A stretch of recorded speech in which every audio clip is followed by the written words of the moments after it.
This is episode 37 of the 99 Forever podcast. I'm Eric Friesen, and joining me tonight are the two biggest Oilers fans in Brazil.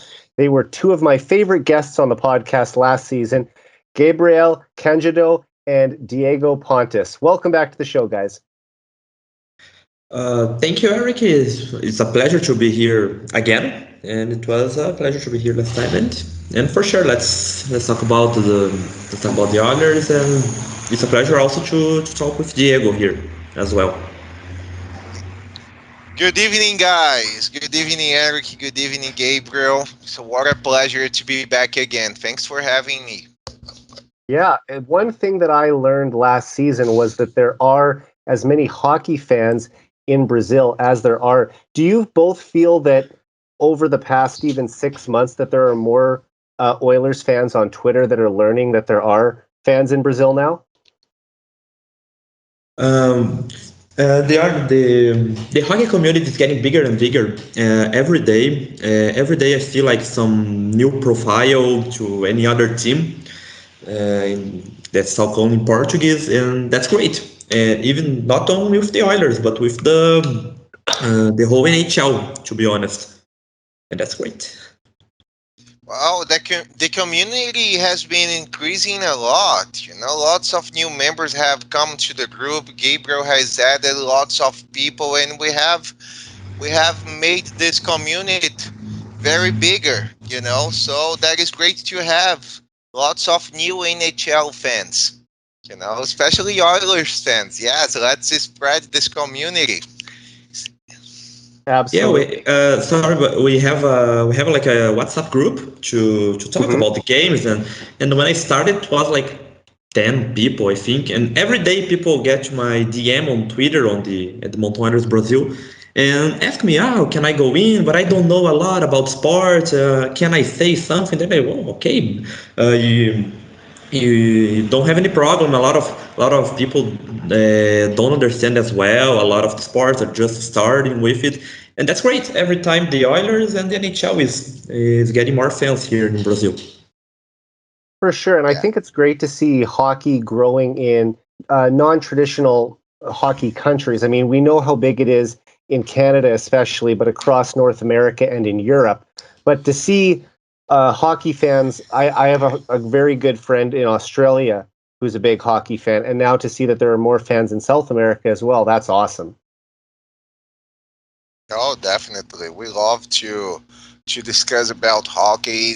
Some Oilers fans, like Gabriel said on the WhatsApp group, they are very passionate. They really suffer with some games. We have some anxiety crises sometimes because the games are so tight in score and people get really anxious, nervous. It's nice to see this passion coming from Brazilian Oilers fans. So it's really fun. For sure, and hopefully both of you will get a chance to come back up to Edmonton. Diego, I know that you were in Edmonton before, but to see an Oilers game with both of you, that would be a great experience, I'm sure. Oh, definitely. Yeah, for sure. I wouldn't choose anywhere else in the world to be. If I could choose one place to go, for sure it would be the Rogers place to see some game with all of you guys and with all of the people that I talk in the profile as well. That's a huge compliment, I'm sure, for people in Edmonton and to hear that you guys want to come to Rogers Place. I think it would almost be the opposite for a lot of people living in the cold climate here in Canada. They want to escape the winter and go to a warmer place like Brazil for at least a week. I know that I like to try and get away to a warm climate in the winter if I can, just to take a little break from the minus 40 weather. And I know, Diego, you would have experienced that during your year living in Edmonton. Oh, yeah. Don't tell me about it. That was damn cold, but I made it. If we can say that, the weather was really hard to deal to live, so I had to get used for a couple of weeks to this kind of weather. It wasn't easy, but at the end of the day, it was really pleasant to have a different weather. So maybe you can feel the same when you come to Brazil. A Yeah, for different sure. experience. Well, I mean, it gets really hot here in the summer too, but I can only imagine it gets even hotter down there. Gabrielle, would you like to experience the snow as well? No, for sure. I always say that I covered a hockey team, and I've never seen snow in my whole life. Yeah. And I've never skated on ice. That's like a huge dream. And if I could choose, I would go to Edmonton like in January, February, like when it is like minus 4 degrees, the most cold I can see. Just to be different, because here I live in a cold area in Brazil that reaches, I don't know, 0 degrees on the winter and 4 degrees on the summer. So it's not really, really, really cold. Would be nice to see some different weather. For sure. Well, look, I'm really excited to have all three of us together for an episode. You guys were both very great guests last year, both very popular episodes, and we've got a couple games to break down tonight. But before we get into that, I just want to ask you, how much more enjoyable has it for you guys to watch games with fans back at Rogers Place again? Diego, I'll go to you first. Oh, okay. So it was really enjoyable. I really like it to see fans back and the stands. See lots of people so passionate. Motivating the team, singing along. So it was really nice. I love it, and I'm pretty sure the players also enjoyed as well. They spoke on interviews. They said how great it was to have the fans back, and the fans were like an extra fuel for them during the games. And this is great. We have one of the most passionate fan bases in the NHL. So having these fans back at Rogers Place was a really nice experience for me. I really like it to see, and I hope it to see the Rogers Place crowded, like full. Yeah, we had almost the full capacity, but maybe because of COVID and some other restrictions, I don't know, the fans weren't in full capacity. But it was nice to have lots of fans back. I really like it. I like the noise that comes from the crowd. I like to hear them cheering when a goal is scored. It's really cool. It's a different experience. It's a different feeling. It makes the game even more exciting, in my opinion. Right, and I think that was reported that there were about 14,200 fans at the first game against the Canucks, so probably about 4,000 empty seats, but I'm sure COVID did play a part in that. But as the season goes on, I would expect that they'll be closer to full capacity. And Gabrielle, how much better has it been for you to watch hockey with fans back in the building? No, it seems like almost another sport, hockey without fans and hockey with fans. As Diego said, Edmonton has a marvelous fan base. Like, it was really awesome to watch the games with the crowd cheering when a goal is scored, when the sirens ringing and everyone celebrating. Mostly in the Battle of Alberta as well. It is a more exciting game to the crowd, but it was really great to see the crowd back, and the players also felt that, and we can have that home advantage that just Edmonton gave to us. Definitely, and when I think back to all the great moments from last season, and of course none more special than Connor McDavid scoring his 100th point in 53 games, it's a real shame that there weren't fans in the building for those nights. And I know they tried to pump in fake crowd noise on the TV broadcast, but it's just not the same as actually having a packed house to celebrate those goals and those wins with the team. And Diego, I agree with you. I think the players really feed off the energy for the fans. You can just see, you can see how excited they are. Like when McDavid scored his second goal against the Flames the other night. I don't know if I saw him that excited for a goal all of last season. So just having the fans back, I think, makes such a difference. It adds so much atmosphere to the game. So as great as it was that the Oilers have started the season with a couple wins against their biggest rivals, having fans back is almost equally exciting for me. Yeah, absolutely. I loved the atmosphere. And see your captain, our captain, McDavid, so happy and excited after a game like that. it really shows that he really cares about the team. He cares about the fans, and he's not a vanilla guy like some other people used to say. He has feelings, and he really cares about the sport. He cares about the fans, the crowd, and this really brings a different fuel for the players. We know that Zach Cassian needs the crowd to feed off him, and Right. I suppose other players also feel the same. And it's great when you have your fans next to you. You have the players excited. You have the players uh, really happy about the score. A player, a play. I'm sorry, when they scored, it's really cool. Yeah, it transmits this emotion to us, who are watching the game. We also get excited. We go with them, So it's really Definitely. And let's talk about those wins now, starting with the home opener last Wednesday, where the Oilers unfortunately squandered a 2-goal lead late in the third period, but still managed to earn a 3-2 shootout win over the Vancouver Canucks. Kyle Turris scored the shootout winner in the fifth round. Were you surprised that Dave Tippett picked Turris to shoot instead of some of their other, maybe more skilled forwards? Gabriel, how about you start things off? Well, when I saw Turbius, I was surprised as anyone, I think. But I don't know. I catch some of the other ones who were in the shootouts, and well, I think just Kyle Turbius was better than Puliarvi, for example, or even Zach Hyman, who didn't went to the shootout, and he delivered. He won the game for us. So anything that was passing on Dave Tippett's mind worked, and we could got out with the win. And as you said, like the crowd, for example, in that first game, it was like clear the difference when Hyman scored his first goal with the happiness on Hyman and Dreissitel, and when Puliarvi scored in that game, like that celebration that is famous in there, it was like really great to see them. It really feels like they are happy with the team, with the crowd, with everything.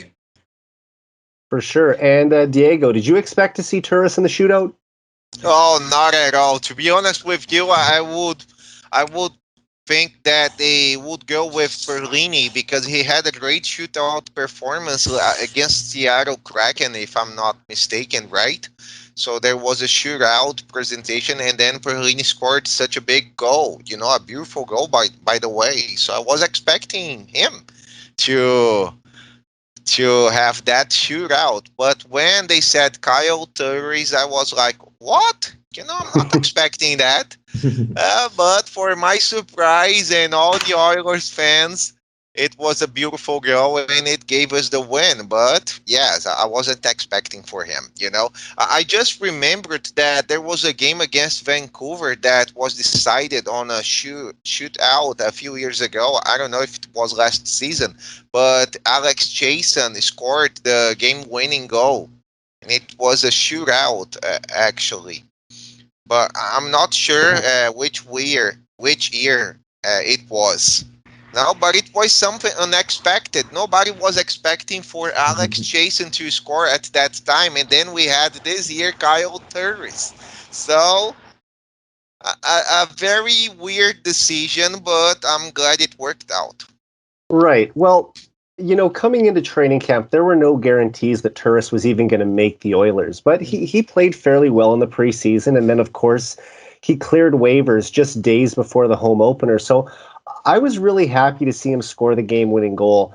It was probably the biggest goal he scored in a long time, and definitely the most important goal he scored as an Oiler. And I just like the way he kind of opened up his stick blade to get Thatcher Demko to make the first move, and then he quickly went 5-hole. According to Bruce McCurdy of the Cult of Hockey, Turris is now 29 for 78 in his career on shootout attempts, which is a 37.2% success rate. So he has a history of scoring in the shootout, and I think he's definitely a player that that Tippett can feel confident using whenever the Oilers get into the shootout this season. Absolutely. All right, let's talk. Oh, sorry, go ahead. No problem. It's just because it's good to see Turbius having that role on the team. Like I think he was the best player in those 2 games with McLeod and Perlini. But it's good. It's good to see Kyle Turris getting better and better each time. Yeah. Yeah, he had a bit of a disappointing season last year, and it was his first year in Edmonton, so he needed a bounce back year, and I think a lot of people thought that he would be spending this year in the AHL. So the fact that he's stuck with the roster out of training camp and was able to get a big goal early in the season, that should give him some confidence, I think, for the rest of the season. Yeah, Bob Stafford also said that he was in a great shape and that he had been working the whole summer in Edmonton to get in shape and try to make the team. So this tells a lot about his character and commitment to the game. At least this season, we can see his efforts, paying off. I hope he becomes even better as the season goes on. Let's hope for the best. Yeah, for sure. Definitely. All right, let's talk about the Oilers' top line now. And this is always a hotly debated topic in oil country, but Tippett decided before the season to put Connor McDavid and Leon Dreissitel together on the same line. Do you think putting the two most dominant offensive players in the league on the same line could be a long-term solution for the Oilers, or would you rather see McDavid and Dreissitel on separate lines? Gabriel, what do you think? Me, I think Diego and anyone else, a lot of Oilers fans were against this decision of Tippett of putting Dreisaitl and McDavid, mostly because Zach Hyman, he came to be the left winger of the first line with McDavid, and then putting him on the second line with Nugent Hopkins and Yamamoto, and passing Nuge to the center position wasn't something that in theory on the paper it would work, but as we saw in the first 2 games, it worked pretty well. I think he will keep going with it, but he would have time to adjust. But I was against it when I saw in the first way in the end of the preseason. But it's good that's working.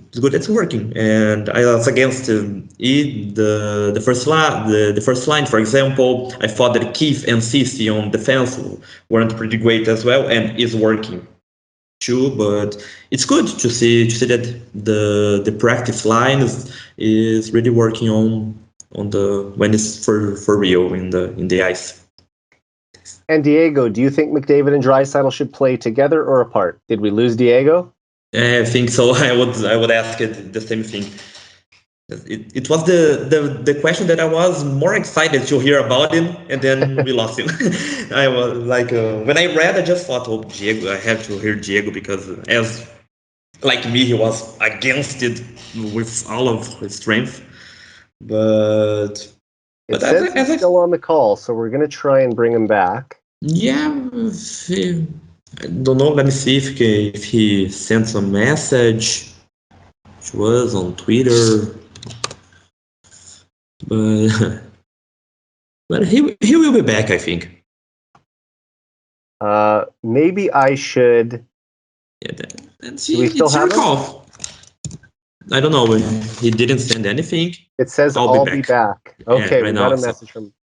I'm thinking we should stop recording for a second, and we'll just pick it up again, and we'll edit it together. Okay, sir. No, it's our call. It's better for you. I'm going to hold on there for 1 second, okay? Okay. Guys, can you hear me? Yeah, he's back. We got him. Okay, my microphone went off for some reason here. I'm sorry for that. I don't know what happened, but we can continue. Okay? No problem. I'll just pick it up right where we left off then.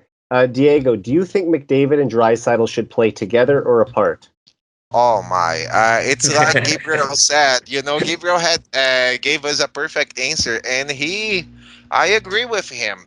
I'm not the biggest fan of this line, to be honest with you. I would rather have them in separate lines, because I think we have a more balanced lineup, and Dreisaitl is such a power forward, and he can bring lots of toughness and balance to a line that has Skyler Yamamoto, that is that has been struggling, and let's imagine Nugent Hopkins on his wing would be perfect. We could try to have two powered lines, and bring Zach Hyman to the first line would make this team even more dangerous.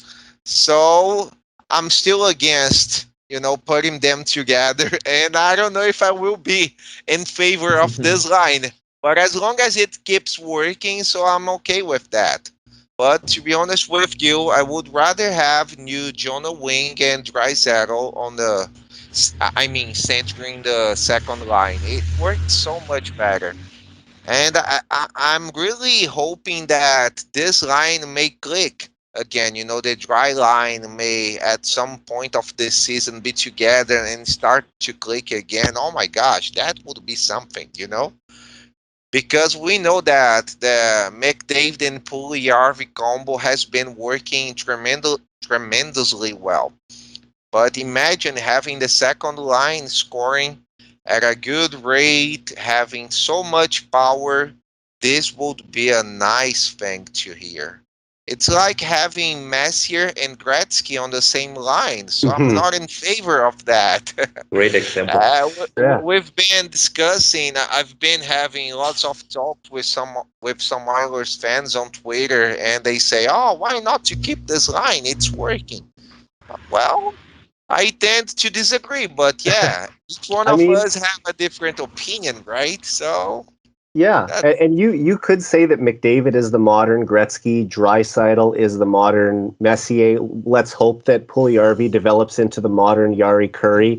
And I think for the Oilers to become a true Stanley Cup contender, McDavid and Dreissitel need to be driving their own lines. And I think we will see them on separate lines at some point this season. However, the Oilers have a fairly light schedule in October. They only play 7 games in 19 days from the start of the season. And 6 of those games are against non-playoff teams from last season. So I think Tippett's strategy is to load up his top line because McDavid, Dreissitel, and Puliarvi have more than enough offensive talent to overwhelm the opposition. And then as long as your other 3 lines can play solid defensively and chip in here and there, the Oilers should get off to a strong start this year. But my ideal top 6 would be Hyman, McDavid, and Puliarvi on the first line, and that allows them to reunite Nugent Hopkins, Dreissitel, and Yamamoto on the second line. Yeah. I have the same opinion. We played well the first 2 games, but I think we can play even better with this formation. But as I said, in theory, this work with Hyman being the left winger on the first line. But if it's working with Dreissitel and McDavid, then with the relation, I saw a lot of interviews, and Dreissitel was making some jokes, kidding about the one-timer that McDavid has, and McDavid makes some responses, and we can see that they have a good relationship with it. They are comfortable, and that's the most important, I think. In theory, I think Hyman should be there. But if it's working, if the players are happy, if we can get some wins, that's great for me. That's the most important thing.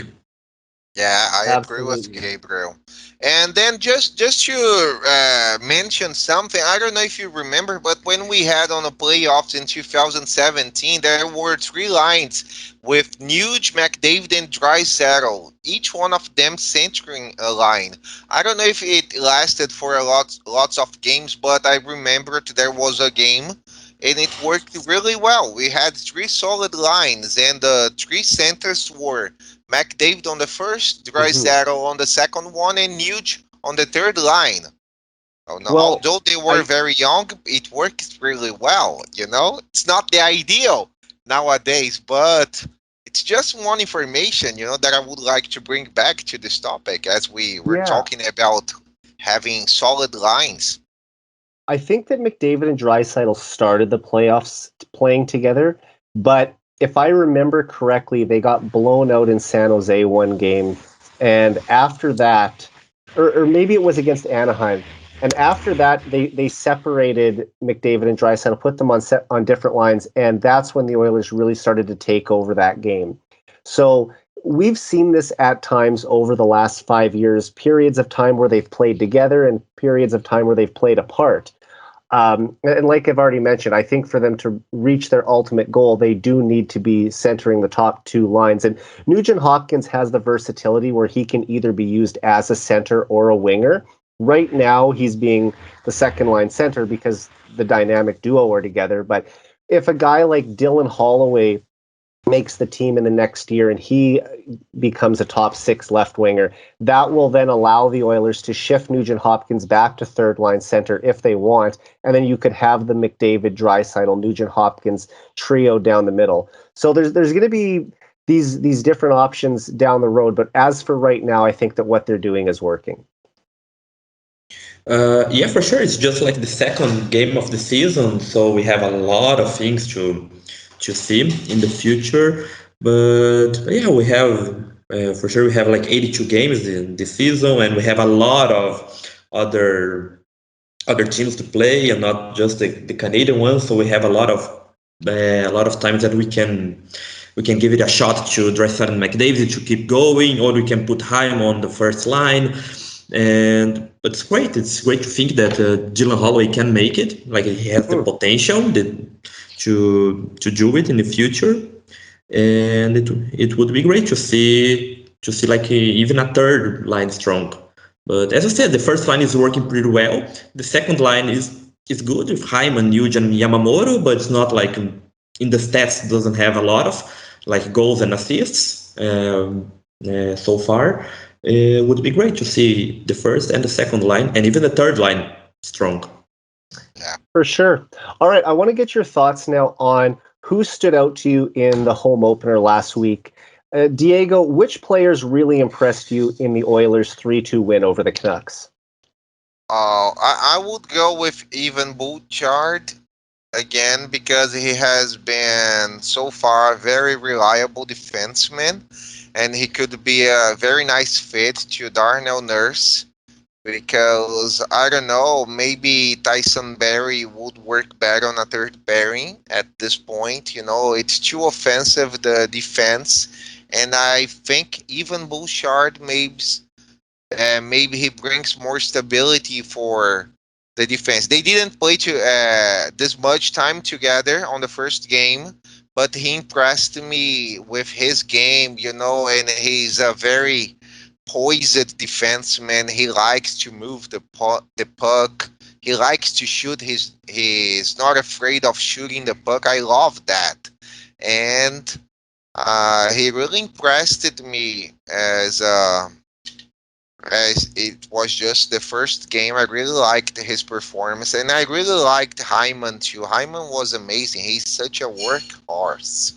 He works really hard on the puck. He forward checks a lot. I really like this kind of dedication and commitment that he has. And he brought such a great game for the second line. No, he was one of the highlights of that second line on the first game. So I would say that even Bouchard and Hyman were the most impactful players, in my opinion, on that first game. I really liked their game, and I hope they keep improving. They keep getting even better, you know. They would be the recipe for our success as well, you know. Definitely. And Gabriel, who do you think were the Oilers' best players in the first game? I have to agree with Diego. Like Bouchard played pretty well. Diego is the biggest Bouchard fan I've ever seen. Like, Yes. don't get me wrong. Like, I'm not joking, make funny. Bouchard pretty great. But long time ago, he just talked good things about Evan Bouchard. Like, if Evan listened to it, he should give something to Diego because years and years that he speak about Evan Bouchard. But yeah, Bouchard was great in the first games. Like Zach Hyman, he played pretty well. He scored in the first game. He showed that he is an awesome player. Like if I was a Maple Leafs fan, let me like knock on the wood 3 times for saying it. I would be really regret to see it going because Zach Hyman is great. But besides that, Puliarvi played really great in the both games, but in the home opener. And I liked to see the second defensive line of Keith and Ceci, that I wasn't expecting anything from him. I was like with really bad expectations, with really bad feelings. But after the beginning, they were pretty great, and I loved as well as they have La Bamba as the win song. So that's really great. That can push the crowd, that can push the players, that can be like something that we can use it to reach really further. Yeah, and I should have even mentioned that. For anyone who doesn't know, the Oilers played La Bamba as their victory song in honor of the late, great Joey Moss, who passed away 1 year ago. Coming up on the 1 year anniversary, actually, on October 26th. So the longtime locker room attendant of the Edmonton Oilers for 35 years, and just a great role model, not only for people with mental disabilities, but a legend in the city of Edmonton. Yeah. And here's the thing. Look, on most nights, it's going to be Mcdavid and Dreissitel stealing the show. But I think Zach Hyman was Edmonton's best player in the home opener. He was noticeable every time he stepped on the ice. He has good speed. He loves to get it on the forecheck. He won a puck battle behind the net early in the game, and he made a nice pass out into the slot to Yamamoto, who just didn't put it home. His line with Nugent Hopkins and Yamamoto was strong defensively. And most importantly, he scored his first goal as an Oiler, as well as Edmonton's first power play goal of the season. And I think he's going to score a lot more goals in that spot, not just this year, but over the next 7 years. So overall, it was a very impressive debut for Hyman, and I think he's going to quickly become a fan favorite in Oil Country if he isn't one already. And the other player who I thought had an excellent night was Jesse Puliarvi. And even though he was playing with 2 Hart Trophy winners on his line, Puliarvi was the best player on that unit. I mean, obviously, he scored the Oilers' first goal of the season, but he also had 6 shots on net. He was using his size and long reach to extend plays in the offensive zone all night. And when Puliarvi parks himself in front of the net, it's almost impossible for opposing defensemen to try and move him. So I expect he'll get a lot of points in that net front role on the power play this year too. And last season, we started to see him take a big step in his development. And he really established himself as a top 6 forward. But this year, I think he's going to elevate his game even further and become a star in the league. Puliarvi is suppressing any we have like really big expectations to him, but he is really like saying that he deserves a place on a first line that has Leon Dreissitel and Mcdavid. And Zach Hyman has everything to be a fan favorite, to be great for many years, and that's great to hear. Another one that played pretty well, I think, is Darnell Nurse. On the defense, he had a time on ice. It was more than 32 minutes, I think, and he played pretty well. I would like to give a shout out to Darnell as well, and even Mike Smith. To be honest, he had a lot of defenses, a great save percentage. And the defense is playing pretty well. Like in the forwards, we knew that would be easy to watch. It wouldn't be a lot of problems. But the defense, it was like surprising me in a positive way. For sure. And the thing is, you don't want to critique a win too much, but I think that in that game there were little things that they could have improved on. Was there anything that you didn't like in this game, Gabriel? What do you think? I don't know. Tyson Barrie I didn't like him in the first game. To be honest, he didn't play like in the.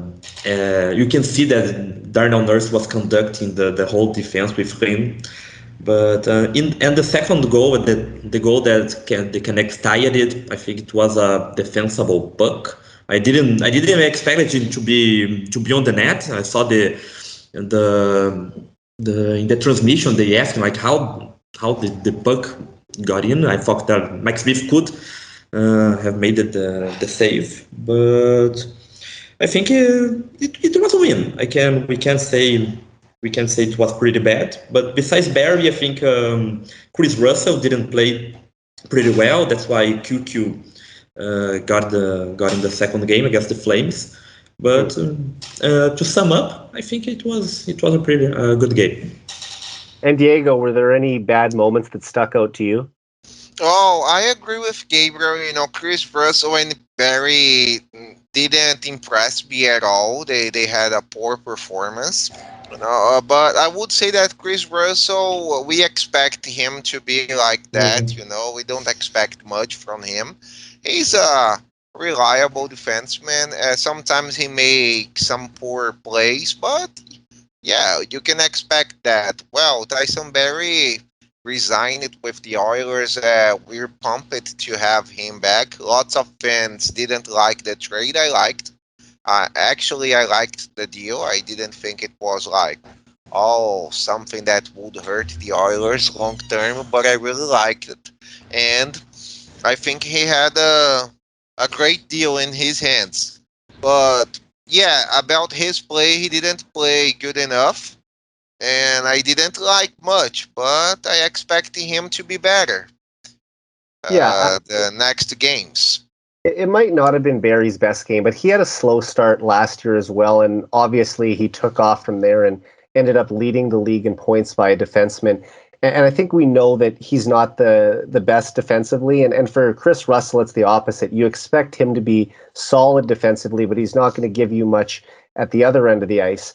The only things I really didn't like in this game were that the Oilers took a late penalty that led to a power play goal against, and that Mike Smith let in a pretty weak goal with under 3 minutes on the clock. But other than that, he played well all night. He made a spectacular save in overtime to send the game to a shootout. So you can't really fault him too much for that. He was one of the Oilers' best players. So let's move on to Saturday night's game now. And as an Oilers fan, it doesn't get any better than watching Edmonton beat Calgary on Hockey Night in Canada. And that's exactly what happened over the weekend as the Oilers picked up a 5-2 victory in the Battle of Alberta, highlighted by Connor McDavid scoring a hat trick and Mike Smith making 45 saves. What can you say about the performances of McDavid and Smith?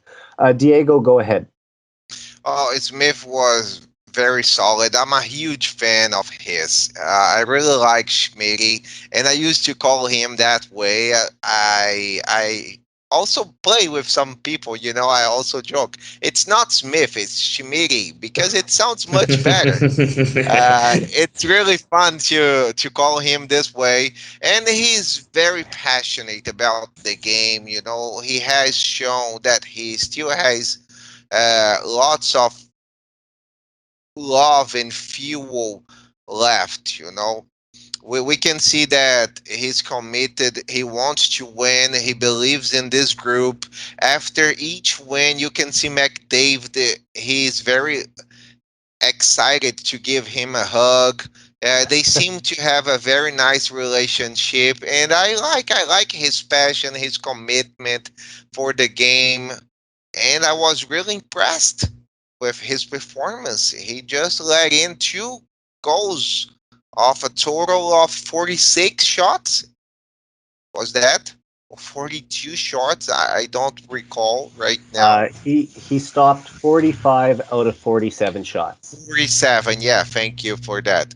Exactly. Wow, that's a very strong performance. That's not what we want to hear. No one wants your team getting 47 shots against. Of Right. course not, but he went big that game, and we just won that game because we had Smith protecting all those shots, and we of course have our biggest play in the world, Connor McDavid. I really like it. Connor, you can't say much about Connor because he is the GOAT. He has been the GOAT, actually. It's really cool to see him playing and to see him scoring goals, improving other skills like the one-timer. He's trying to develop now, so the opponent should be worried because our monster, in a good way, of course, has been developing another weapon. Right. And it might be even more dangerous. It was a great game, a great atmosphere, lots of uh, fire, let's say, between the two teams, lots of fights, that kind of rage. And it's great to watch a game like this. I really like it. Overall, the team was good, but Smith and McDavid, they were outstanding in my eyes. For sure. And Gabriel, how impressed were you with McDavid and Smith on Saturday night? Oh, starting with Mike Smith, no, I was really, really impressed. Like McDavid was, he helped a lot. He was a major role on the win. But I think without Mike Smith, we wouldn't have won this Battle of Alberta. He was great, like 45 saves on 47 shots on goal. And I don't know. I love Mikko Koskinen. I'm supporting him as well to be better, to go back to the team. But it's really good to see that Mike Smith is our goalie right now, our first goalie. And it's good to see that Schmidi is also really, really happy with it. He's playing pretty well at 39 years old. When they signed him for a multi-year deal for 2 years, I was like pretty worried about his age. And if it was like just a one season, because he played pretty well last season, but he's showing everyone that he can play well for another season, and even better, to be honest. And Connor McDavid just loves to score about the Flames. He just Battle of Alberta is made for him. Like it's so good to see that the best hockey player on earth, like really is outstanding. He plays even better when we are facing the Calgary Flames. Like it's really, really great to see. It's good to see like a hat trick in the second game against the Flames. It couldn't be any better than that. But I'm really a lot of a lot of. I hope to see that Conor McDavid just do what he's best at. That he just keep playing great, and Mike Smith that he can keep going with it, because with him like we can go further than we are going in the past seasons. And there is a famous way of saying in Brazil that says that a great team starts with a great goalie, and Mike Smith can be this great goalie. That's a good saying. And 9 players had at least a point for the Oilers in the win over the Flames. So it was great to see the depth scoring chipping in as well, even if they were just assists. And of course, Dreissitel and Puliarvi had 3 points each. But just like so many nights last season, McDavid was on another level in this game. He recorded his 10th career hat trick and 3rd career hat trick against the Flames. He also scored a goal in each period, including his first one-timer goal in the NHL, which we found out after the game. Now, normally he's the one feeding Dreissitel with the tape-to-tape cross-ice pass on the power play, but McDavid has been really working on his one-timer in practice lately, and obviously it paid off with the game-winning goal. And that's what great players do. They never stop trying to get better. I mean, McDavid is already the best player in the world. You called him the GOAT earlier, but I still think Gretzky is the greatest of all time. But McDavid in this era is definitely a cut above everyone else. And he's still looking to become more dangerous offensively, which is going to be scary for the rest of the league, considering he already he won the scoring title by 21 points last year. And to make the night even more memorable, McDavid also recorded his 578th career NHL point, passing Doug Weight for 7th on the Oilers' all-time scoring list. And he's picked up right where he left off last year, and I think he's going to have a season for the ages, and we're all pretty lucky that we get to watch it.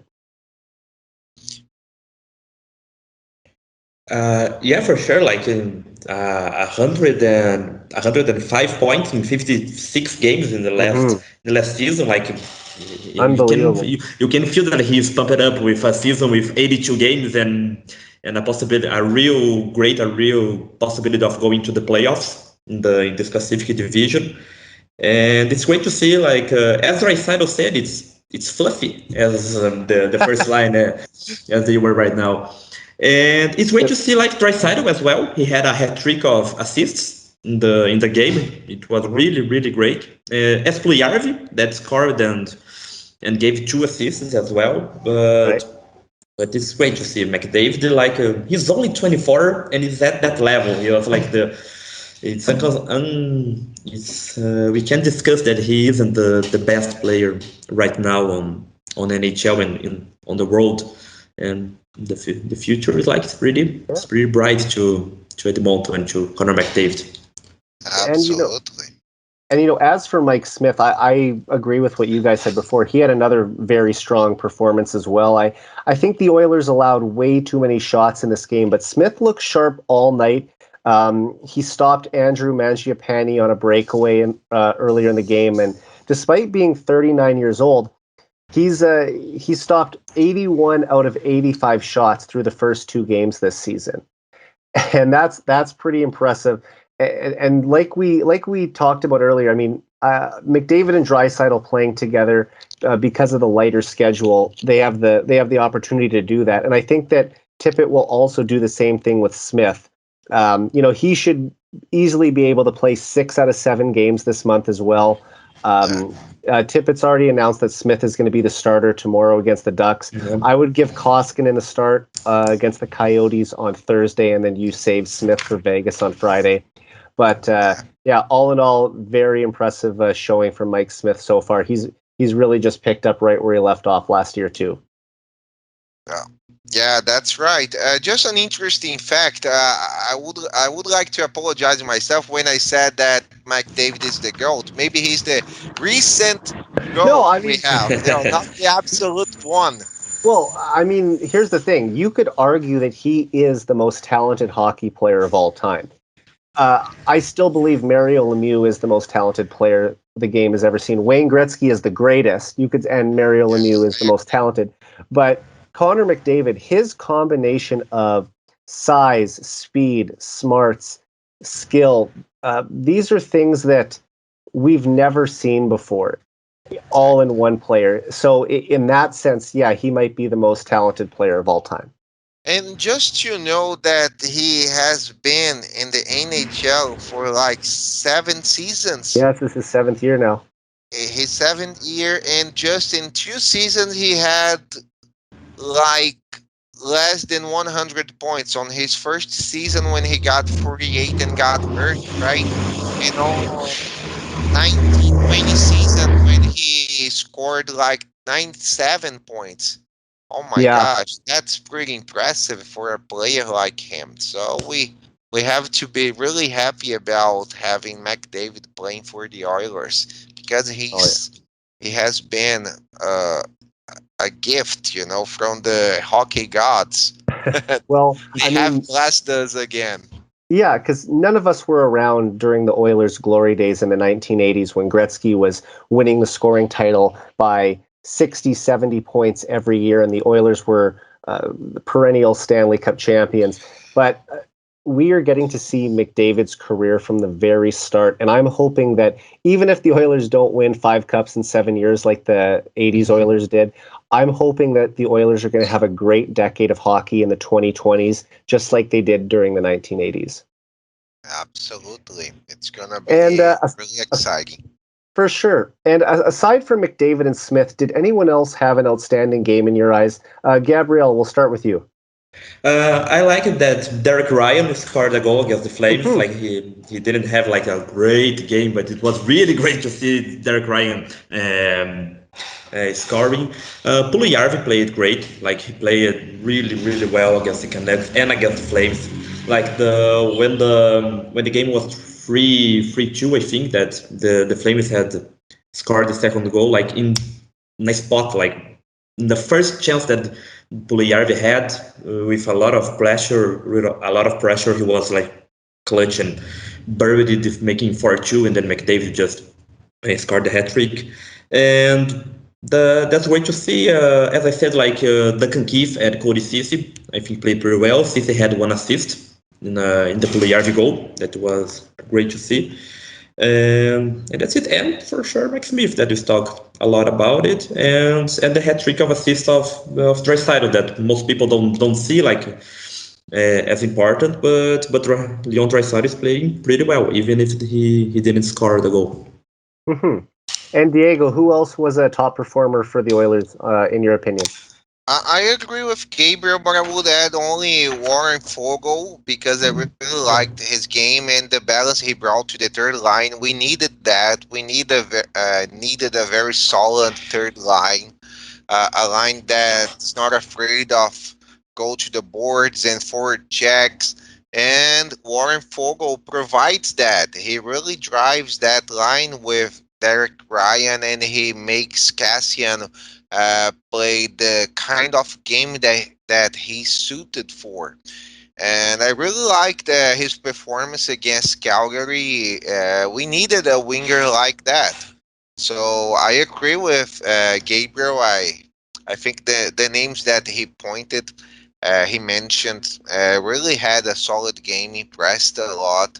I would also add even Bouchard again because during the final minutes of the game he was paired with Darnell Nurse and he held the fort. And they played. Bouchard played a big quantity of penalty minutes, right? He was on the penalty kill and he played very solid. So they really impressed me. These two players, Bouchard and Fogle. Oh yeah, I forgot to mention Fogle and the Cassian as well. Like he has an assist, if I'm not wrong, but he did what he's best at doing. That he put like some Battle of Alberta feelings. He wasn't like with Kachuk as he is always, but he has a lot of a lot of a lot of talk with Zadorov. I think that really that player that Flames player wasn't playing the greatest game of his life, and Cassian made a huge hole at it. And Bouchard he made a good save as a defensive with Nurse, sorry, and also had to agree with you. Bouchard is really great, and it's good to see him playing with Darnell Nurse. Definitely, and I think, I mean, everyone you named is a good candidate to be picked as a standout performer, but I think it's hard to not go with someone like Dreissitel or Puliarvi just because they were such key players in the victory. But I'm going to go with Darnell Nurse. You know, he emerged as a number one defenseman last season, and after signing a massive contract in August, the expectations are even higher than ever before for him.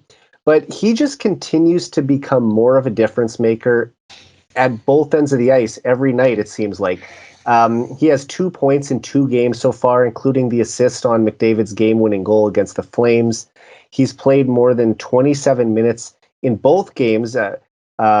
Gabriel, you mentioned, I believe earlier, that he had played over 32 minutes in the first. I have here 32 and 24 seconds to be exact. Yeah, I have it here. So between the 2 games, he's played almost an hour of ice time, which is a huge amount of minutes to play. And I think that right now he's in the conversation as a top 10 defenseman in the league. If you look at the Norris Trophy voting last year, he finished 7th. And really, I think he deserved to be higher than that. So I'm going to go with Nurse as my other top performer. Yeah, absolutely. I agree. Man. Nurse has been a very solid defenseman for us, and this is great news because this allows the other defensemen to be more offensive. It's like Duncan Keith, you know? He's been very reliable these 2 games. Yeah, and Keith wasn't brought in to be a big offensive producer. I mean, he's not the player he was 5 years ago. But if he can, have that veteran leadership, that big game experience, be a mentor to some younger guys like Evan Bouchard and be solid defensively, then he might not live up to the contract that he has, but at least he can be a valuable part of this team.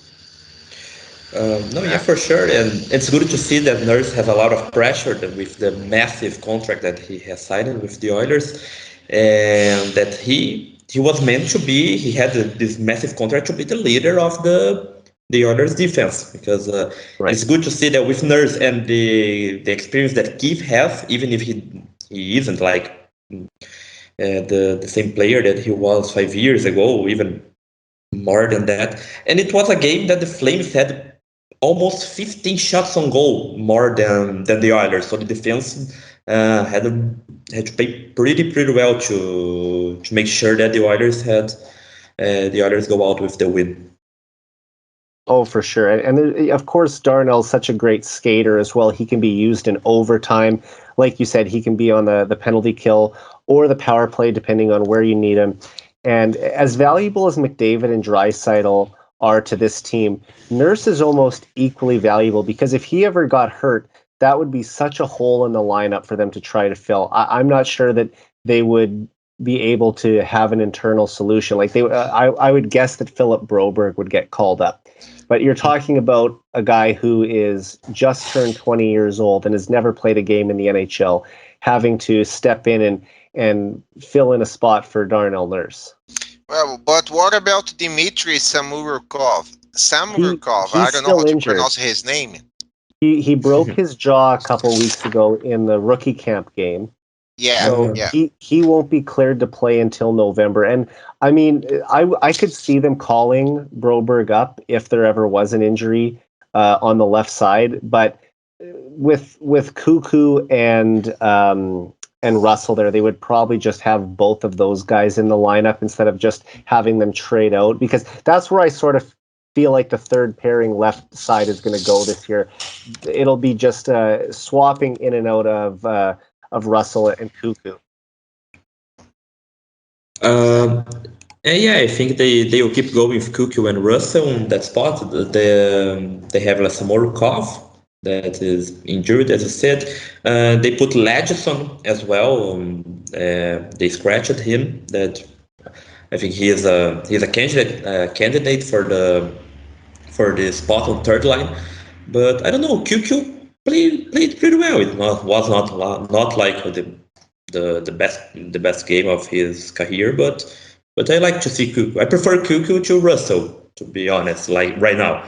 But I think but we have a lot of options, like with Ladgeson, for example, and Samorukov when he got back, and Broberg, as I said, like we have a lot of people, a lot of candidates fighting for the spot on the third defensive line. For sure. All right, let's move on now to some predictions for the Oilers. And this is something I always enjoy doing. The last couple of years, I've done predictions before the regular season and the playoffs on the podcast. And it'll be fun to look back in 6 months and see how close we were. Did we get a lot of these predictions right? Were we wrong on a lot of them? And I think, of course, we have to start with talking about the captain and the best player of the world, Connor McDavid. So I want to ask both of you, how many goals and points do you think McDavid will score this season? Diego, you go first. What's your prediction? I start first. So I'm going to say that McDavid will score 192 points, 192. That sounds a very bold prediction, but I believe in him. I think it's doable because we have a very, very overpowered first line. So I don't think this is too far away from happening, But I would say that he's 205 right now after 2 games. So that'll be a hard pace to keep up. As we both know, Gretzky is the only player to ever get 200 points in a season. But wow, I thought my prediction was going to be bold, but you've taken it to another level. That's a very bold prediction. Yes. Maybe some people would say, you don't watch hockey, you don't know how this works. But I believe that McDavid could reach a very high level now because he has done lots with weaker rosters, weaker teams. Well, we'll see what happens, but I believe he's going to score 43 goals. I'm going to say that. Okay. Wow, that's a lot of assists. Yeah. I got to get the calculator out here to do that. So 192, and you said he's going to get 43 goals? Yes. So you're talking about 149 assists, which would be the second most ever by a player behind only Gretzky. So wow, you've really set the bar high. Gabriel, can you top that? Well, no. To be honest, no. Without being bold, like if I if I would like top that, I would say like 200. But it would just to the first number that popped up on my mind because I don't know. I don't. I really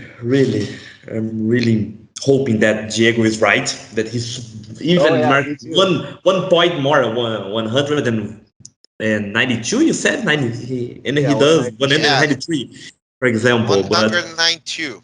92. Then he does like 1 point more than 193. But I don't know, being like talk like for sure, I kind of do like the boring answer that I made the math that he had 1.88 points per game last year. So I don't know, in 52 games he scored 105. Let's see if it was 82 if he keeps going. But I think he can beat like a 106 and 60 game points as well. He can like reach 50 goals, being bolder than Diego on the goals. He can achieve that. I would be surprised, but I don't know. And of course I think that he will go out with the Hart Trophy again, and with the Ted Lindsay and with the Art Ross. If with that predictions, no one that can reach it. But I don't know. I think he can score like 160 points and like reach 50 goals in the process. Well, if he gets 160 points, that's almost 2 points per game. There would be no one else to even vote for. He might be the unanimous MVP in back-to-back seasons if he did that. I was just trying to be bold as Diego was. Like I would answer like 150, 160, 150. It's difficult. It's really hard. It's really like it's in the dreams field that Conor McDavid. But if there is one player that can do it right now, it's him. And I mean, sorry, go ahead. No, you have to consider that we have the best power play in the league. There will be lots of power plays, and we have to consider the amount of time that McDavid and Dreissitel will be together. If they stick, if Tippett decides to keep this first pair, this first line going together for a couple of games, on maybe until the half of the season. We may witness some history because I think it's really doable. I believe that McDavid can offer lots of assists because he really likes to give the puck to Dreissitel. He knows, and when he passes the puck to Dreissitel, we have to expect something, and we normally expect some goals, you know. Or even Puliarvi. Puliarvi has been a great shooter, so I really believe this could happen. It's very bold, but who knows? Well, I really hope you're right, because if you're right, that probably means the Oilers had an amazing season if he gets 192 points. All I'll say is that, McDavid has scored 40 goals in a season twice before. And last season, he would have been on pace for a career-high 48 goals in a normal 82-game season. So I'm going to say he scores 52 goals this year. And I have a feeling that I might be a little low on that by the time the season is actually over. I wouldn't be surprised if he gets closer to 60. And then as for points, I think McDavid is going to have the best individual season in the salary cap era since 2005. And will record 154 points this season. And that would make him only the fourth player in NHL history to get 100 assists in a single season, and only the sixth player to ever record 150 points in a single season. And the fact that the last player to get at least 150 points in one season was Mario Lemieux 26 years ago speaks to how special of a season, we could be watching.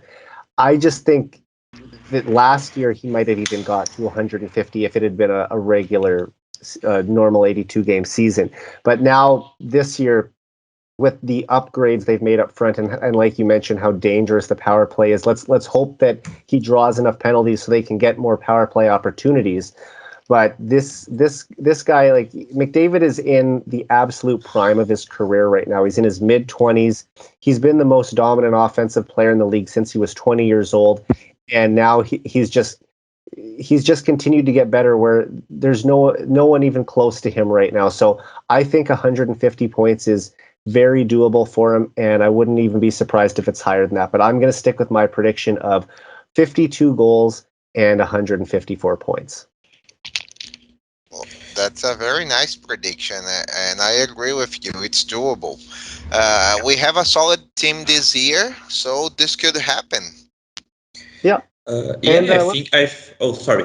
No, go ahead. I think that we have the best team that I have ever seen. Like since I was started to watch hockey, even that I started watching like in the start of in the 2010. That's like easy to beat. But like since 2006 that we went to the Stanley Cup Finals, I think it's the best team that we have, and we play like with a lot of other weaker teams in this season.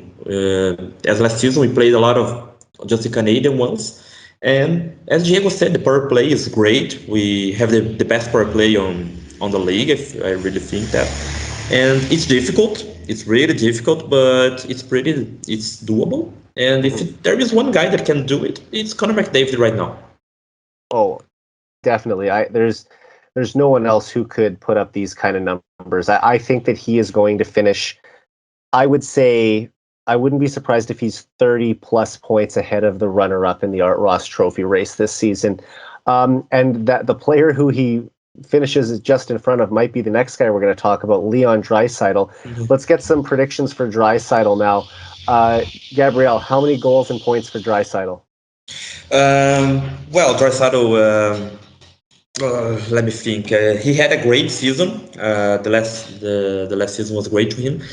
I don't know if he can get to 100, but I would say like to be positive, like here, if he gets like 102 points. To be honest, it's like it's less. He recorded 84 in just 62 games. He can be pretty well. He has already 4 points in 2 games, but I don't know. He can pass 100 points like without any doubt. But I don't know. I expect him to be a major role, mostly on the assists. But I really think that Leon Dreissitel can record more than 100. To rephrase it, like 110, to be honest, to change my mind. And how many goals? With 110, he would score, let me think, 39. I just think about it. 39. Okay. And Diego, what do you have for Dreissitel? I will go a little bit different than my friend Gabriel. Since the 18-19 season, Leon Dreissitel has scored like 100 points. You know, he had 105 in 18-19 season, and 19-20 season he had 110. So he has been trending up. And the last season he got 84 points in 53 games, so that's a lot. So I'm gonna say that he's going to score 118 points this year, and then he's gonna score 55 goals. He had goals. Yes, he had 43 goals in 19-20 season. 31 last season, but he got 50 goals on 18-19 season. Right. So it's completely doable. 55 is not a very bold prediction like the previous one. So I totally believe he can do that. And you have to remember, if Dreisaitl's playing a lot with McDavid and McDavid gets 192 points, it's very likely that Draisaitl, he might not be right there, but he would probably be in the 150 range if McDavid was going to get that high.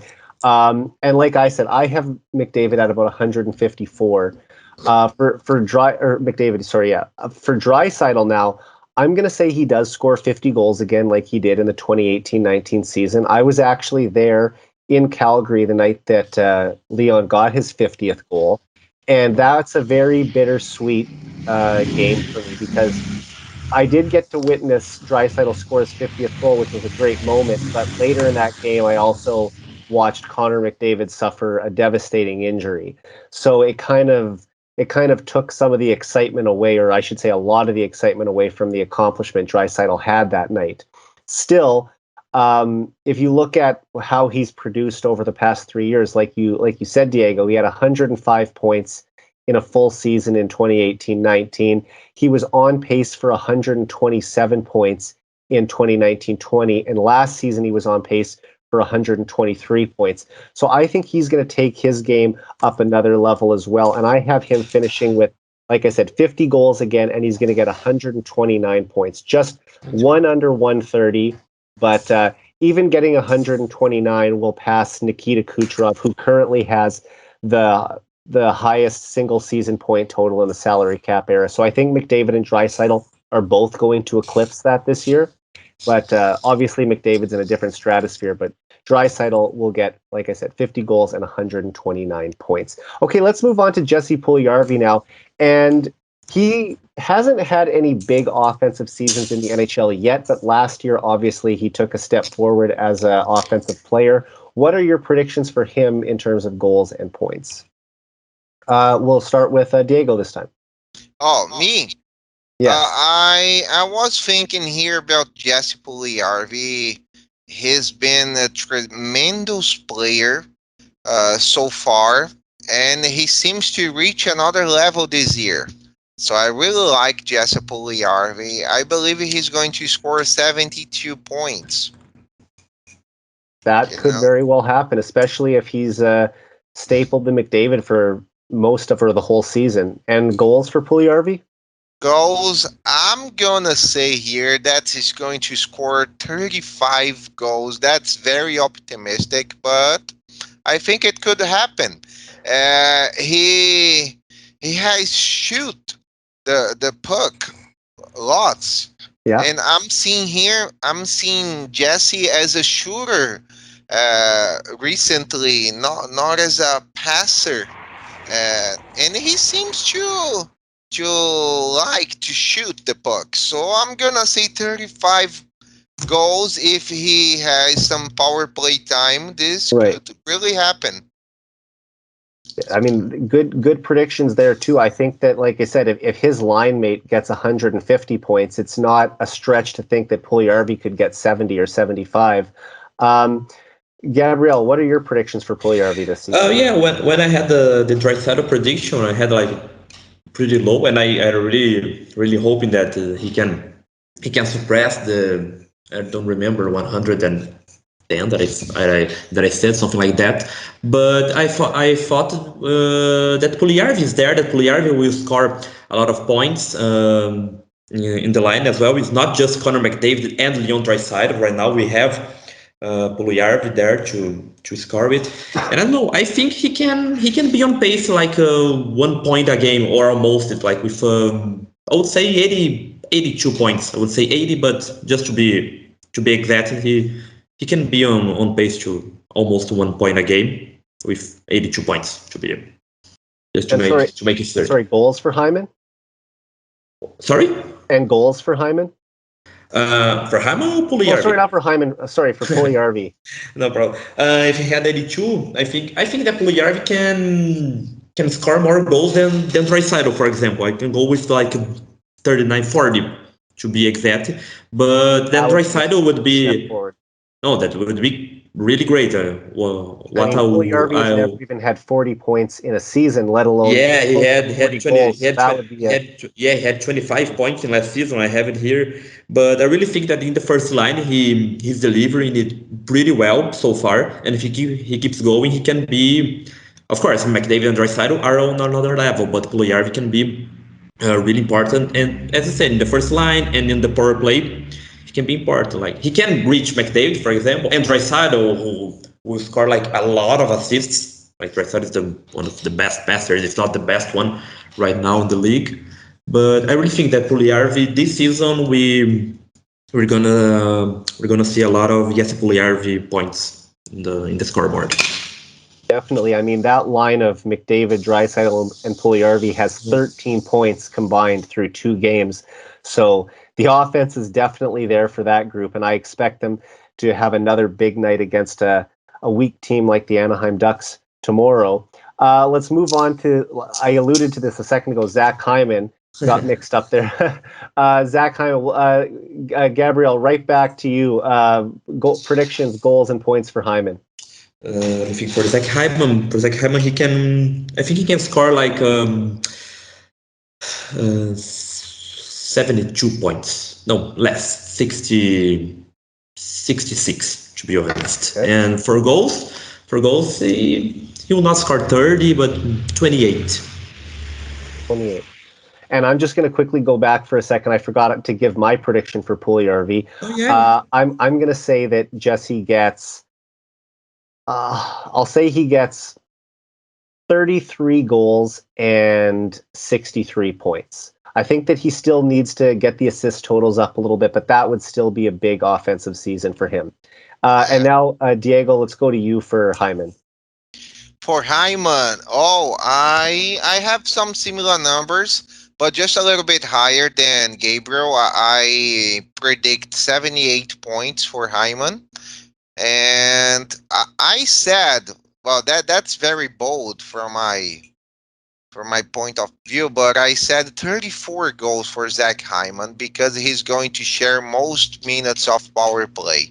And I think we're going to have lots of power play time this year. So this could happen. He's getting used to our power play system. So I truly believe that he could get 34 points. 34 goals, I'm sorry. Alex Jason had some seasons ago almost 20 goals on power play, and we have a very big upgrade if we consider the players that Hyman is and Jason is. So I truly believe that our power play system can provide him lots of goals, easy goals too.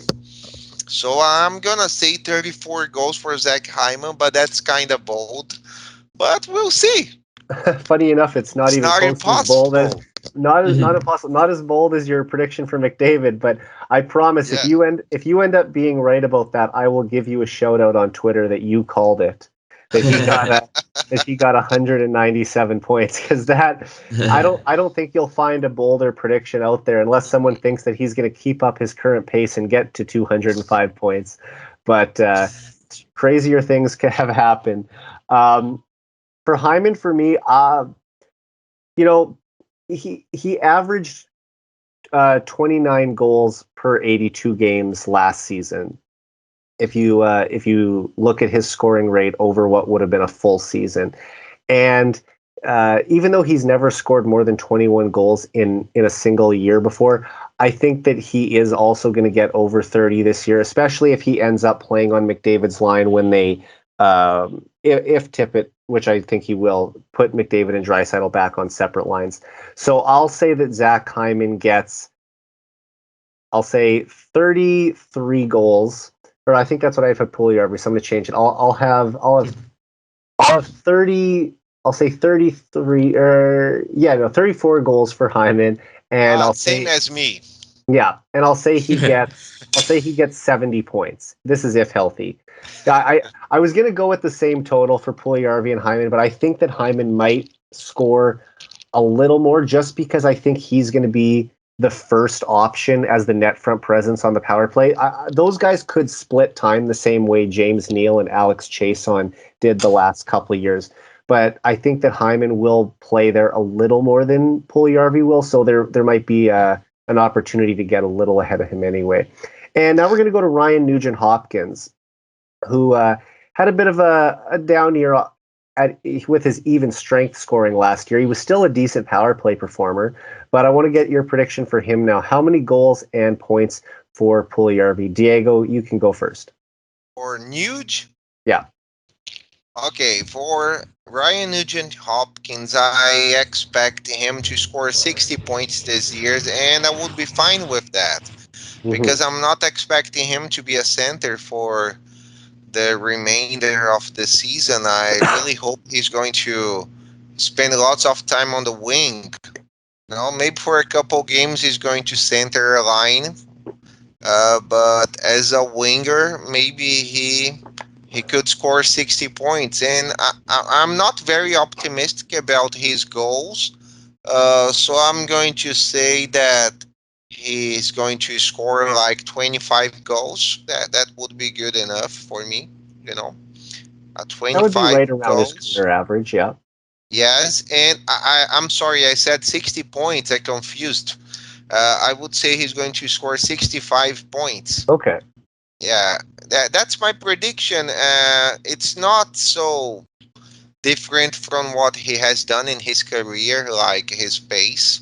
He had the highest of 69 points in 18-19 season. So I think it's really possible with a better group that we have nowadays.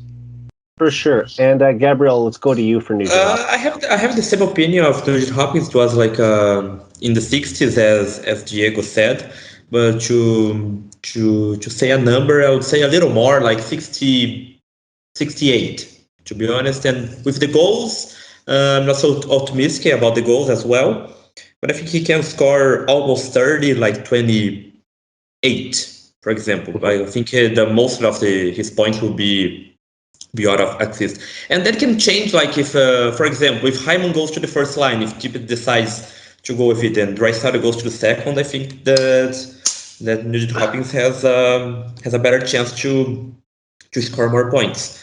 And just as Hyman as well, to be honest, in the first line with Mcdavid and Puliarvi. But I really think that Nugent will be great on the second line. Will score a lot of assists as well, but in the pace of 28 goals, I think, and the 68 points. For sure. I wrote an article for the Heavy Hockey Network recently about who would finish third in team scoring this year, and I predicted Nugent Hopkins. So I'll stick with that prediction. I think he's going to get 73 points, as I wrote in the article. I'll say he gets 28 goals. He's been in that range before. I think he can be there again, and if he can be reunited with Dreissitel and Yamamoto, which is what I'm hoping will happen, I think that will really allow him to thrive offensively. Those have seemed to be the best wingers that he's played with since Eberle and Hall, or at least maybe not I shouldn't say the best because he's played with McDavid, but the best fit for his game. And I just feel like those three feed off each other so well. So if he gets back with them, I think he could get back to around a 70 to 75 point pace. If he does settle into being a 65 point player, that's good production too. But I'm going to say 28 goals and 73 points for Nugent Hopkins. And finally, our last player prediction before we get into some team predictions is Darnell Nurse. Gabriel, how many points and goals for Darnell Nurse this season? Let me think. Darnell Nurse, that's a tough one. Darnell Nurse, I think he can score like more than 30 points. I think almost 40, to be honest, and not a lot of goals for sure. More than assists as usual for any player. But I think he can score. Let me say a number. 36 points, and for goals he can score 10 goals. Okay, so a little down from his numbers last season. And Diego, what do you think? Well, my numbers are a little bit different. I predict for Darnell Nurse, as he is our best defenseman nowadays. I'm gonna say that he's going to score 60 points this season. He had 36 points and last season, right? 36 points. 36 points in 56 games, yeah. Yes, in 56 games. So 60 points is doable in my opinion. And I'm going to say he's going to have the same number of goals as he had last year, 16 goals. And I'm with you on that. He did have a great year where everything he was shooting was going in the net. I don't know if he'd be able to do 16 goals in 56 games again, but I think in an 82-game season he can get 16 goals, which is still a very good total for a defenseman. So I'll say that he does replicate that and get 16 goals again. And he was on pace for 52 points in an 82-game season. I'll say he bumps that up a little bit even, and he gets 58 points this year. So 16 goals and 58 points for Darnell Nurse. Yeah, that's kind of close, and it's doable. He has been a great defenseman, and he has this offensive feeling. He quarterbacks the power play sometimes, so this could happen. He could get lots of assists if he plays. If he gets some time with Mcdavid and Dreissitel on power play, or if he quarterbacks the power plays. So yeah, it's a very good number for a defenseman, like 60 points. That's a lot. Oh yes, it's a top 2 number for a defenseman. So I believe he could get this quantity of points. Yeah, it's hard for any defenseman to get over the 60-point range. Only the real elite guys get there. Let's go into the final 2 questions of the podcast now. We're going to predict where the Oilers finish in the Pacific Division next. Gabriel, what's your prediction? Where are the Oilers going to finish? I wish I could say first, but I really think we, as a lot of people predict, that we'll finish second on the Pacific Division. Vegas Golden Knights, I think it's on pace to finish first as well. He almost went to the Stanley Cup last year, but I really think the Oilers can pretty comfortably finish on the second spot in the division and fighting for the first one, not letting the Vegas going far. We can fight for the first place, but I really think we'll finish second. And Diego, where are the Oilers going to finish? I think the Oilers will win the Pacific. Yeah, so I'm trying to sound bold again. I'm sorry for that. That's not as bold either as the first one. But the point is that there is a reason for that. Marchessault is hurt. Mark Stone is hurt. They had a loss on the goal, so they lost Fleury to the Blackhawks. So I don't think Vegas is still a great team. Yeah, we can't deny that. But I don't think they're as good as they were the previous seasons. So we might be seeing a weaker, maybe roster than the previous years. And if they have these problems with injuries like with Marchessault and Mark Stone, they will have some trouble.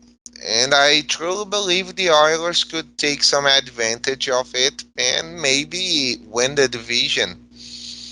So I'm very optimistic about this group. But I don't know, maybe if Vegas trades for a bigger name, like they've been in conversations to acquire Jack Eichel, maybe things might change in their favor, but I don't believe they will be as good as they were last year or the previous year. So I believe the Oilers could win the Pacific Division. For sure. And, when I look at the Vegas Golden Knights, they're very deep defensively. They've got good forward depth as well, but they're not overly strong down the middle. And you look at the Oilers if they ever decide to run McDavid, Dreissitel, and Nugent Hopkins at center again, their center depth is as good as anyone in the league.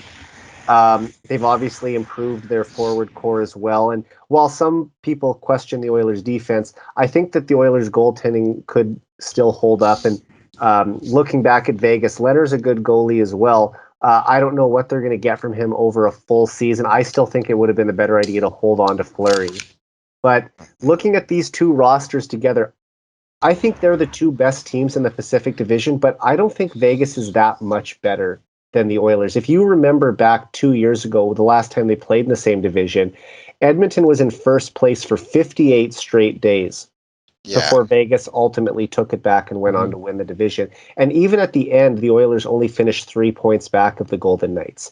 So I think these teams are very close. They're going to play for the first time this season on Friday night. I have the Oilers winning the division this year, narrowly ahead of the Vegas Golden Knights, and it's going to be a close race right to the end. But I believe that if the Oilers can even try and make a trade at the deadline to upgrade the roster even a little more, we know Vegas is going to do that too. You mentioned Jack Eichel, although with his injury or the surgery that he needs, I don't know if he's even going to play this year, even if he gets it. But I would say that the Oilers are going to come away with the division title, their first regular season division title since 1987. Which is going to be awesome, by the way. Yeah, we're expecting greater things from this group. And I agree with you. I don't think Vegas is this much stronger in the middle. Some other bloggers, they mentioned that the Oilers could have the second best center depth in the league. And I agree with them.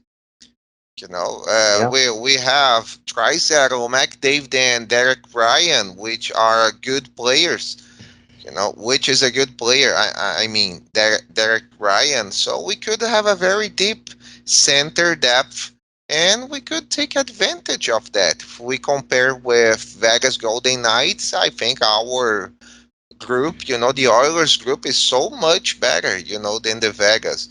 Maybe we could not be as powerful as they are on the wings or on the defense. But if the team keeps playing very solid, they are very strong candidates to take over the Pacific Division and dethrone the Vegas Golden Knights. Why not? They've been winning this division for a couple of years. Maybe it's our turn to take over this place.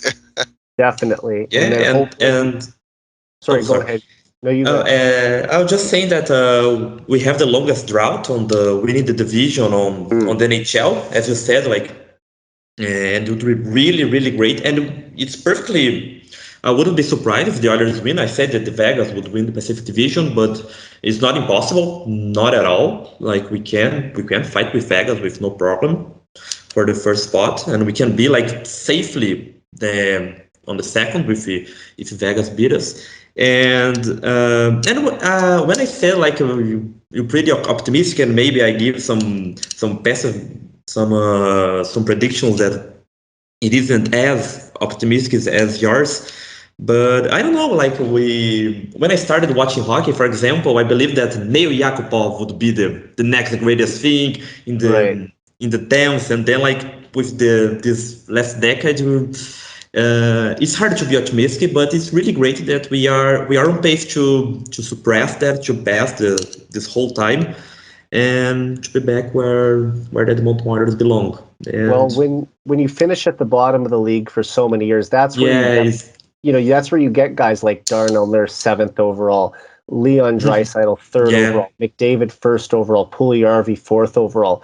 Getting those 4 players who we've talked a lot about tonight, that's really the core of the team right now, along with someone like Nugent Hopkins. And when you're able to put that strong of a group together, you just have to fill in the supporting cast around them, and you have the potential to be a Stanley Cup contender. And that's what I want to talk to you about next. The final question of the podcast: how far will the Oilers go in the playoffs this year? Gabriel, you take it away. We can be on the conference finals. To be honest, we can reach there. When I think we have a better group than we had in 2016 when they lost to the Ducks, and it was for little details that we didn't pass the Ducks. It was pretty. It wasn't an impossible thing to do in conference finals. We can dream. We can dream. As I said, it's hard to dream when we have the playoff retrospect of the Chicago Blackhawks and the Winnipeg Jets of last season, and I don't want to even start talking about it. But I really think that we can go far away, and we can reach the conference finals. And Diego, how about you? I'm with Gabriel on this one. I believe we could reach the conference finals to maybe compete for the Stanley Cup, maybe. But on playoffs, anything can happen. We saw Montreal last year. Nobody was expecting. They were a dark horse, and they went to the finals against a powerhouse Tampa Bay.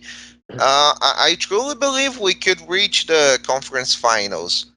I don't know if it's gonna be our year, but the Oilers, they will win some rounds. I just get kind of impressed because lots of uh, hockey experts are pointing the Oilers to finish like in 22nd place overall.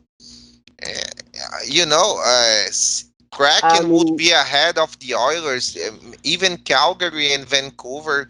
The Jets I could accept, but I don't know. Maybe they're not trusting our defense. If things go well, if Duncan Keith raise right. the bar during the playoffs and our defense plays more solid and steady, I truly believe we could reach the conference finals. I just don't like these predictions, power rankings that some websites have done, and they are not optimistic about the Oilers, but we'll see. You know?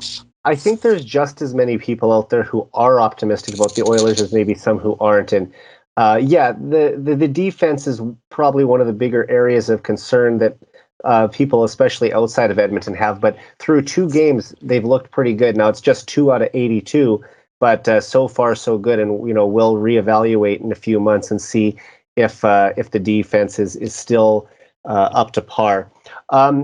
I'll give my prediction. I have the exact same as both of you. I think the Oilers are going to go to the Western Conference Final. As the first place seed in the Pacific Division, they'll probably run into either the Flames or the Canucks in fourth place. So I think that they'd be able to dispatch either one of them. And then you would face very likely the Vegas Golden Knights in the second round of the playoffs.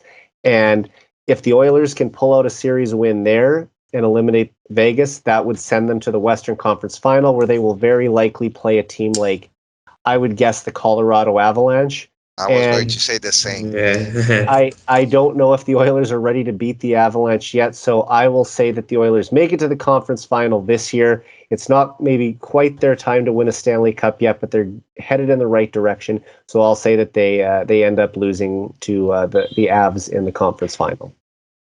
And as Diego said, like nobody expected the Montreal Canadiens to reach the Stanley Cup Finals, and they were there. And dating back to 2006, oh, I don't know, we can compare the two rosters. Just thinking about the others, not about the other NHL teams. And it was like one win away to win it all. So we can dream. We can dream. It was a little different. Yeah. Watching that 05-06 team, the Oilers had a guy like Chris Pronger, an all-time great defenseman. Darnell Nurse plays a similar game to Chris Pronger, but he's not on the same level as Pronger. Yeah, I really don't think we have a better team than 2005 and 6. No, I think they are better. That's what I'm saying. I look at a guy like Dwayne Rollison, who Dwayne Rollison got hot at the right time, and he backstopped the Oilers to the final. Unfortunately, he got hurt in Game 1 and didn't get to play the rest of the series. But those two players especially, and then with a bottom six player like Pisani, who stepped up and had the best 2 months of his NHL career in the playoffs, scoring goals left and right. I think maybe you could argue that the defense was probably better than the Oilers' current defense, and the goaltending might have been better too, just depending on how hot Rollison was at the right time. But I think this forward group is better than the forward group than the Oilers had in 2005, 2006. Yeah, what gives me like the doubt was the defense. Right, we have nothing. We had like Pisani, as you said, and Ryan Smith, Alex Hensky as well. But right now we have Mcdavid, Dreissitel. Really think it's great. What holds me in the prediction is really the defense. But if Keith and Cici, for example, they keep playing great, and Darnell Nurse do what he knows what, and Tyson Barrie can improve, and of course Mike Smith can keep going with the same way. It's not impossible. It's not impossible. With the 2016, it was just one win away. We can dream. It's difficult. I still keep with my conference Western Conference Finals, but it's not impossible. We can And I finally think we can dream. Yeah, and even getting to the conference final would be a big accomplishment for this team. I mean, Yeah. think about how excited the fans in Edmonton would be to see their team go on a deep playoff run for the first time since 2006. They were one win away in 2017 from getting to the Western Conference final, where they would have played the Nashville Predators. And then once again, anything can happen. But this team is headed in the right direction. And if they can just get over that playoff hump that they haven't been able to the last 2 years and win a round. And then, of course, you get to the second round and see you get an even tougher opponent. Like I said, probably Vegas. That's where you're going to have to pull out the best win of your career to this point to get there. And I think that the way that McDavid and Dreissitel are so motivated and focused right now after those two playoff disappointments, that this could be the year that they do that and get to the third round. Absolutely, I totally agree. I just would like to mention that if we see the Oilers facing the Avalanche, the Avs, I would love to see McKinnon go for a cup because he's a phenomenal player as well, and this could be a great match to happen with It two would of be the great for the greatest NHL. players. I think the Yes. NHL would love to promote that because a lot of people still believe that Nathan McKinnon is the second best player in the NHL. I have him as third. I think Dreisaitl's the second best player in the NHL. But to have McDavid and McKinnon, the two biggest Canadian stars anyway, going head to head, that would be a huge draw, not only here in Canada, but in the United States as well. Wow, that would be a great story. And what if the Oilers try to do something different and try to acquire John Gibson? Maybe if Anaheim's out of place, he could be our Dwayne Rollison. Right, that's been mentioned. I think everyone's been hearing that rumor for a while now, and maybe that happens, and then Mike Smith becomes the backup. I think that the asking price for John Gibson will be a lot. I think it's probably going to be. I think ideally they would probably ask for the first round pick in Dylan Holloway or the first round pick in Philip Broberg. I would be more comfortable doing the first round pick and Samorukov in a trade for Gibson. But and I think he's playing the Flames tonight, so the Oilers won't see him tomorrow night when the Ducks are in town. They'll probably be facing the backup, Anthony Stolarz, but former Oiler Anthony Stolarz, I should say that too, although he barely played here. But still, yeah, I think that's going to be the Oilers' target at the deadline. If there was one position that they would load up for, I mean, of course, it'd be great. You always want to add another goal scorer, add another defenseman. But if you can pick up a franchise-type goaltender, that could really be what pushes the Oilers over the edge. Because you see how the Avalanche did that with Darcy Kemper last summer. They're really going for it now, and I think that could force the Oilers to go for it as well. Exactly. Or maybe we could believe and trust in one of our goalies, like Stuart Skinner, has been very solid, and he had a shootout yesterday, I guess, right? Mm-hmm. And he has played a few games in the NHL. Maybe he could be more comfortable with the NHL game, and maybe he could be one of our Jordan Binnington. Right. No, I obviously you'd love to have something like that happen where you call up a goalie from the minors halfway through the season and he leads you to the Stanley Cup. I think it's more likely that Skinner becomes the backup goalie next season because as of next year, they won't be able to send him back to the minors anymore without him having to clear waivers. So basically, you have to make a decision on Skinner by next season. He's either on your team as the backup goalie, or you've decided to move on from him and have him be a guy that you were willing to risk losing for nothing on waivers. So I would expect that if he has another big year in the AHL, that he will be an Oiler next year. Okay, guys. Well, I really appreciate you being on the podcast tonight. That was a lot of fun chatting with you both again. Just before we go, can you let everyone know where they can follow you on Twitter? For me, we can you can find on the Edmonton Oilers Brazil. That is EDM Oilers BR. Just type in there and I'll be there. And of course, just to finish, that you said that Stuart Skinner would be great, or Jordan Binnington. And it would be nice, like having a Jordan Binnington, having a good catchy song for the win. The end of the story is pretty great. It's pretty great if you can follow the steps of the St. Louis Blues on this year on the year. Absolutely.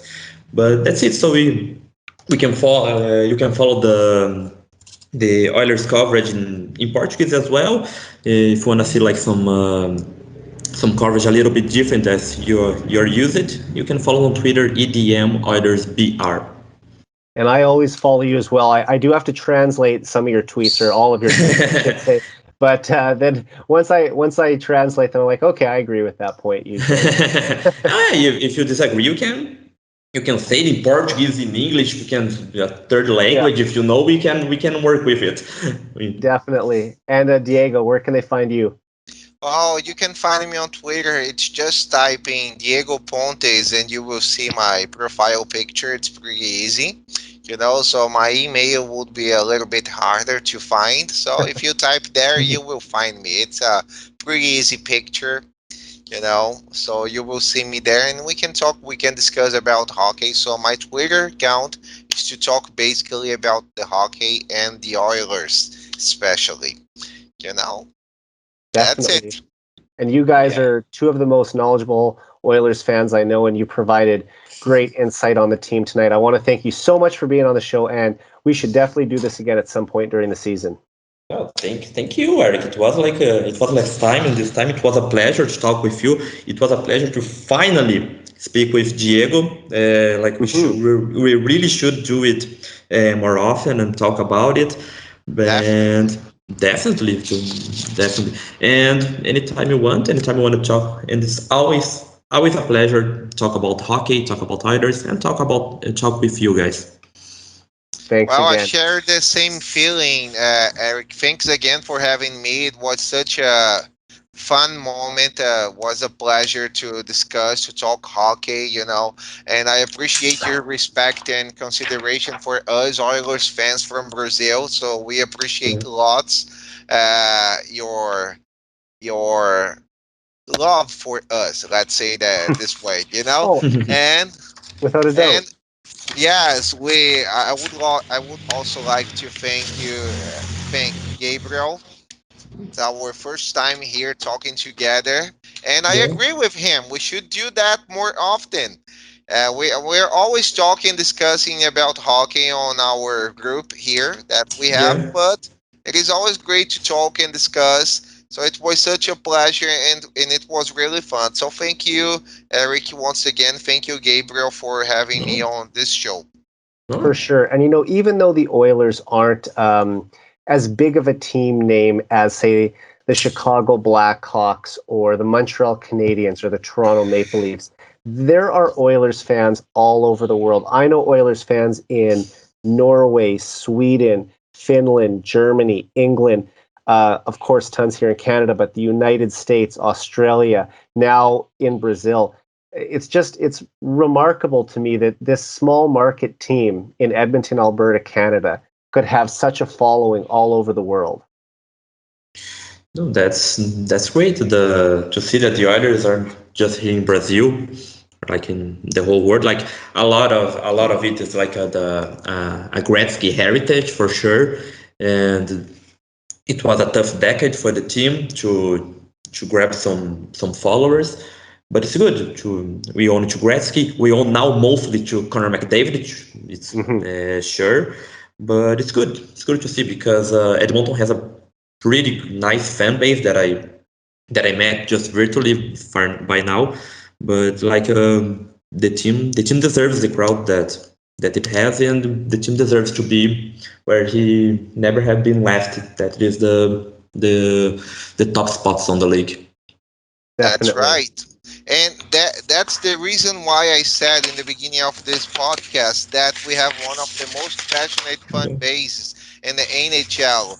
It was because of that I became a huge fan of hockey and a huge Oilers fans as well. So I hope I can pass them to other people, other students. I'm a teacher, so I like to dress my jersey sometimes and go to Yeah, I classes like saw. this, you know. So I took a picture a few weeks ago, and they students laughed. Oh my gosh, what team is that? And I said, okay, it's a hockey team that had the best hockey play in the world, so you should know more about hockey. They get really curious about it, and it's nice to be spreading the word, like spreading some news about the Oilers, speaking about my passion, my love for the game, especially for this team. So I really appreciate every Oilers fan, and I appreciate this big community that we have worldwide.